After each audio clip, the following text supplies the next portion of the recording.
భారత్ జోడో యాత్ర జరిగి ఏడాదైన సందర్భంగా ప్రథమ వార్షికోత్సవాన్ని పురస్కరించుకుని ఇవాళ సోమాజిగూడ రాజీవ్ గాంధీ విగ్రహం నుంచి నెక్లెస్ రోడ్డు ఇందిరమ్మ విగ్రహం వరకు ర్యాలీ నిర్వహించారు. అనంతరం టీపీసీసీ చీఫ్ రేవంత్ రెడ్డి మీడియాతో మాట్లాడుతూ రాహుల్ గాంధీ కన్యాకుమారి నుంచి జోడో యాత్ర మొదలుపెట్టారన్నారు. భాగంగా దేశ ప్రజల మనోధైర్యాన్ని పెంచే విధంగా జోడో యాత్ర చేపట్టారని చెప్పారు.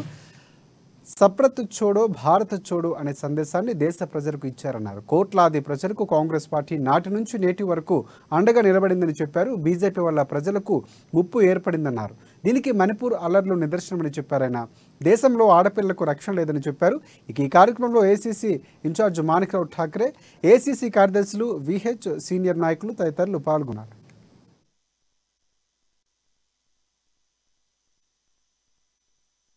ఈ తారీఖు దేశంలోనే ఎంతో ప్రాధాన్యత, ప్రత్యేకత. పోయిన సంవత్సరం శ్రీ రాహుల్ గాంధీ గారు కన్యాకుమారిలో భారత్ జోడో యాత్ర ప్రారంభించడంతో ఈ తారీఖు అత్యంత ప్రాధాన్యత ఏర్పడ్డది.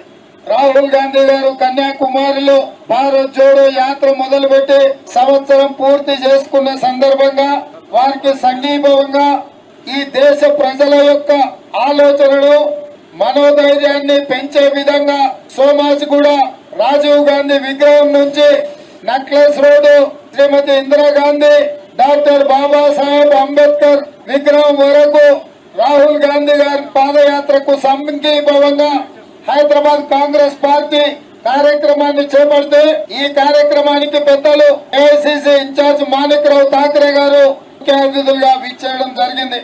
వారితో పాటు పెద్దలు హనుమంతరావు గారు, పొన్నాల లక్ష్మయ్య గారు, మిత్రుడు అజరుద్దీన్ గారు, పెద్దలు అంజన్ కుమార్ యాదవ్ గారు, ఈ దేశ ప్రజలను పట్టి పీడిస్తున్న, ఈ దేశ ప్రజల మీద ఆధిపత్యం చెలాయిస్తున్న తెల్ల దొరల నుంచి విముక్తి కలిగించి ఈ దేశ ప్రజలకు స్వేచ్ఛ